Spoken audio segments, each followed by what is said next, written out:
माघ मास तिल के लिए विशेष क्यों?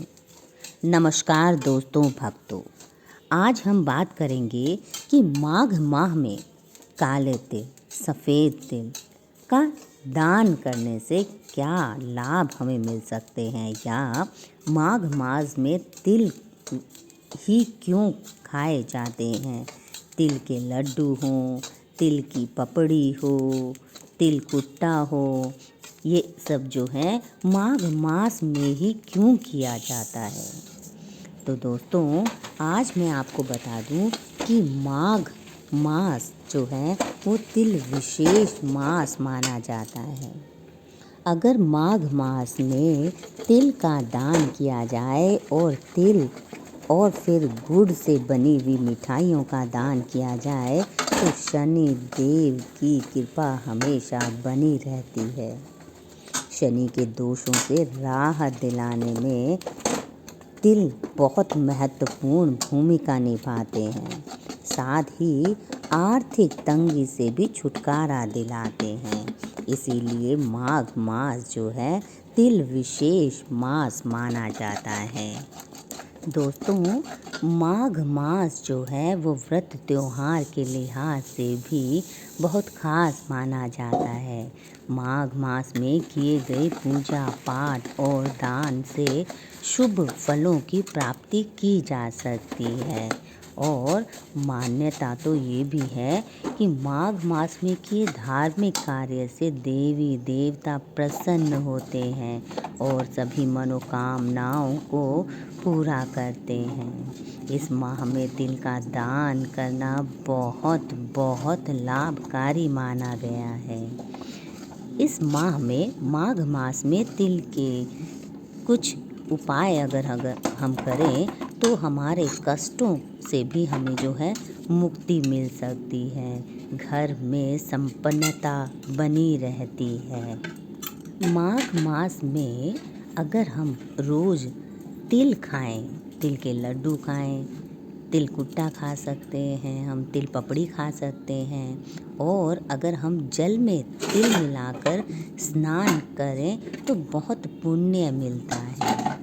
माघ मास में हर घर में गुड़ और तिल के पकवान बनाए जाते हैं और अगर हम इनका दान करें तो बेहद फलदायी भी ये हो सकते हैं। ऐसा करने से हमारे जो रोग हैं, जो रोग से हम पीड़ित हैं, वो रोग भी दूर हो जाते हैं। और दोस्तों, क्या आपको पता है माघ मास का जो शनिवार है, शनिवार को जो हम काले तिल का दान करते हैं उसका तो बहुत ही विशेष महत्व है। माघ माह के हर शनिवार के दिन काले तिल, काली उड़द या काले कपड़ों का हम दान कर सकते हैं और किसी गरीब व्यक्ति को ही हमें दान करना चाहिए क्योंकि उसे ज़रूरत होती है। इससे आर्थिक तंगी से हमें छुटकारा मिलता है और उस गरीब इंसान की थोड़ी सी मदद हो पाती है। और दोस्तों, अगर हमारे पास धन नहीं रुकता है, धन की कमी है या फिर धन ऐसे ही अपने आप ही कभी भी अपने आप बिना बात खर्च हो जाता है, तो इसे अगर रोकना चाहते हैं तो मुट्ठी भर काले तिल को परिवार के सभी सदस्यों के सिर पर 7 बार उंवार कर घर के उत्तर दिशा में अगर हम फेंक दें तो हमारा कभी भी आर्थिक नुकसान नहीं होगा। हर शनिवार को दूध में काला तिल मिलाकर ओम नमो भगवते वासुदेवाय का जाप करते हुए इसे पीपल के पेड़ पर चढ़ाएं तो हमारा बुरा वक्त जल्दी ही खत्म हो जाता है। दोस्तों, बहुत विशेष माना जाता है तिल माघ मास में। माघ मास में बहुत सारे पूजा पाठ में हम तिल का जो है उपयोग करते हैं। सोमवार चतुर्थी महादेव का विशेष दिन होता है, प्रिय दिन में से एक है। उस दिन अगर हम महादेव को सफ़ेद तिल मिलाकर जल अर्पित करें और पंचाक्षरी मंत्र ओम नमः शिवाय या श्री शिवाय नमस्तुभ्यम का जाप करते हुए जल अर्पित करें तो उससे हमें सफलता जल्दी मिलती है। हम उन्नति के रास्ते पर चलते हैं, हम ऊंचाइयों को छू पाते हैं। दोस्तों, माघ मास में हर दिन एक लोटे में शुद्ध जल और काले तिल डालकर शिवलिंग पर चढ़ाना चाहिए और ओम नमः शिवाय का मंत्र का जाप करना चाहिए। अगर हम ऐसा करते हैं तो हमारी कितनी भी पुरानी बीमारी चल रही हो, उन बीमारियों से जो है हमें छुटकारा मिलता है। तो दोस्तों, काले तिल हों या सफ़ेद तिल हों, हर एक तिल अपनी जगह अपना अपना फ़ायदा देता है और दान कभी भी किसी भी चीज़ का दिया जाए तो वो पुण्य ही दिलाता है, क्योंकि हम दान देने से किसी एक इंसान की थोड़ी सी छोटी सी ही सही लेकिन हम ज़रूरत को पूरा कर पा रहे हैं और हमें आदत होती है कि हम भी कुछ दूसरों के लिए, मानव कल्याण के लिए सोचें, मानव कल्याण के लिए कुछ करें। तो दान देना कभी भी नुकसानदायी नहीं हो सकता है।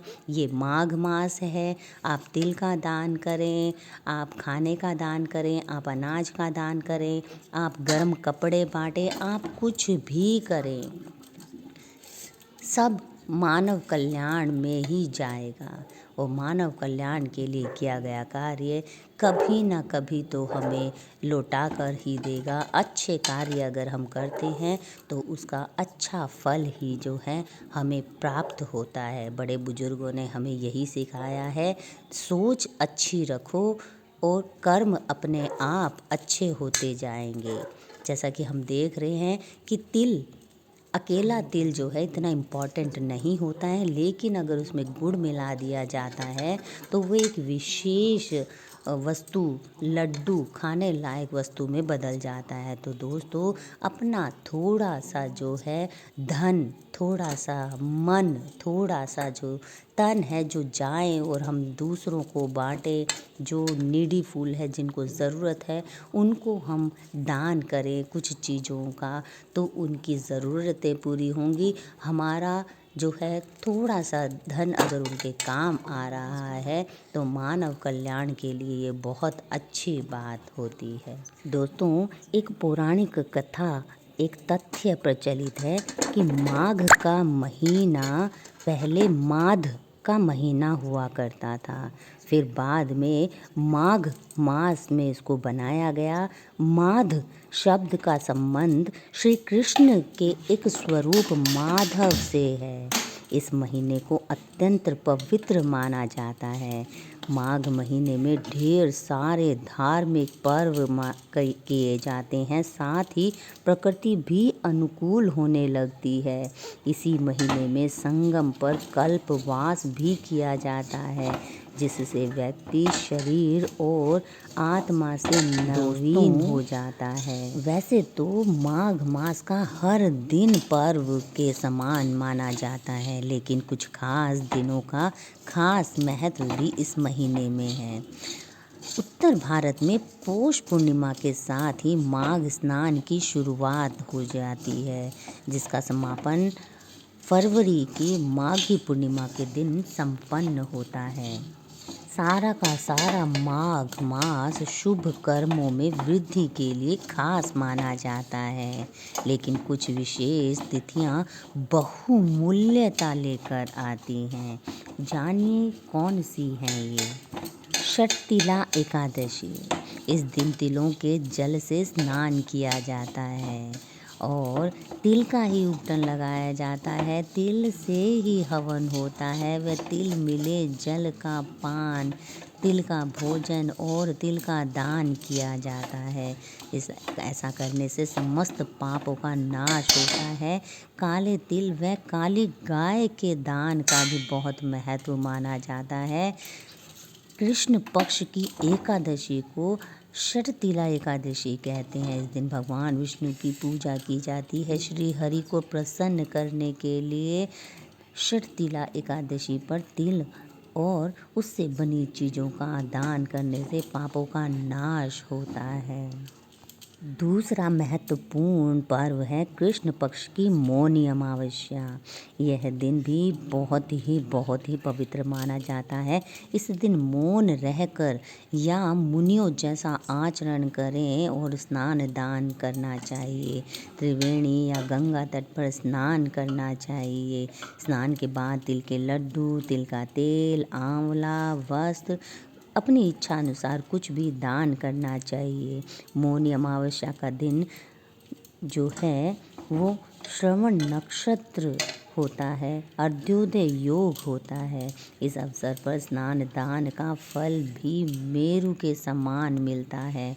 कृष्ण पक्ष की मौनी अमावस्या पुराणों के अनुसार अमावस्या तिथि के देव पितृ माने जाते हैं, इसलिए इस दिन पितरों के नाम का शुद्ध शाकाहारी भोजन करना चाहिए।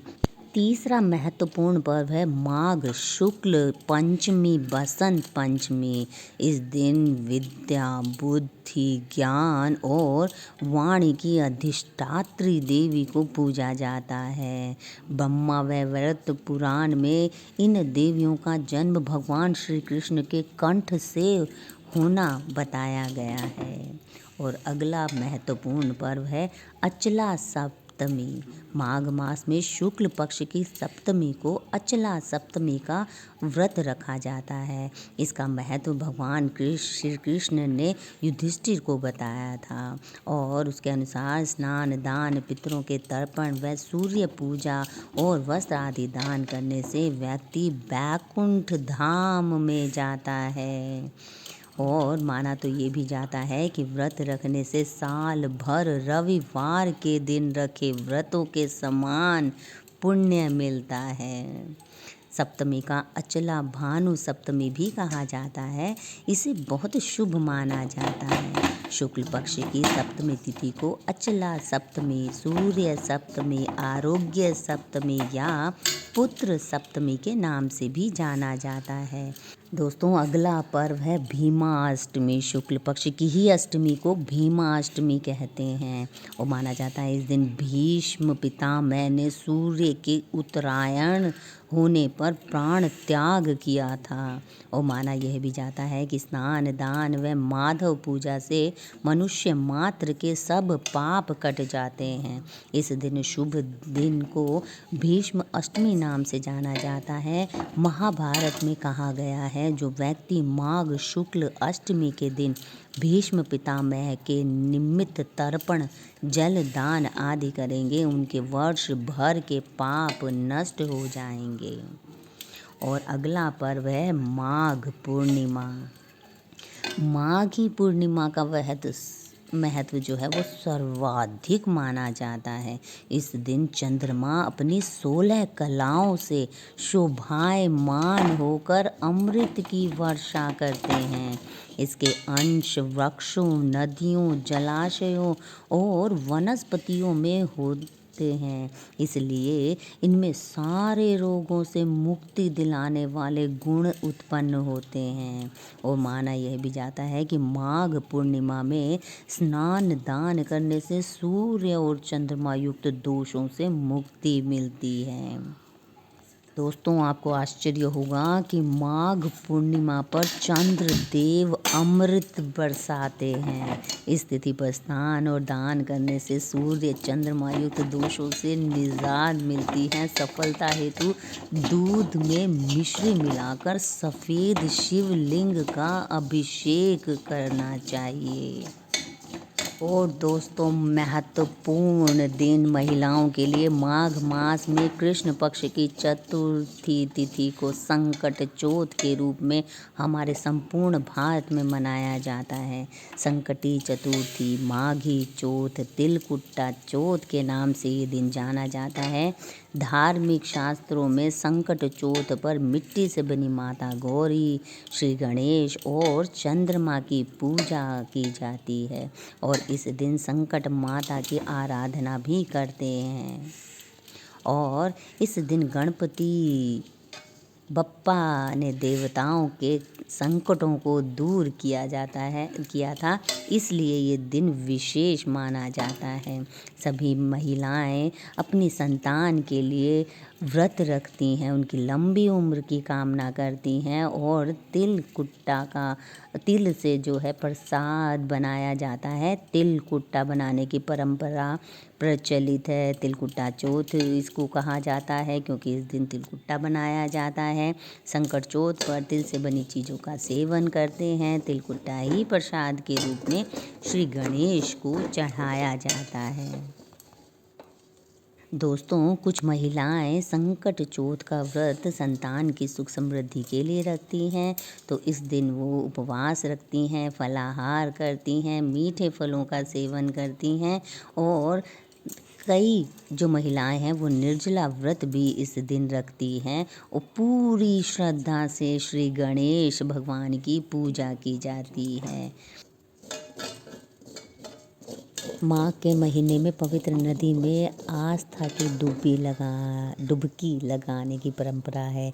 माघ में जो है स्नान दान का बहुत महत्व है और पौराणिक कथा है कि इसी माह में गौतम ऋषि के श्राप से मुक्त होने के लिए इंद्रदेव ने गंगा स्नान किया था, जिसके फलस्वरूप वो पाप मुक्त हो गए थे। कहते हैं अगर संगम पर कल्पवास करें तो शरीर और आत्मा पवित्र हो जाती है।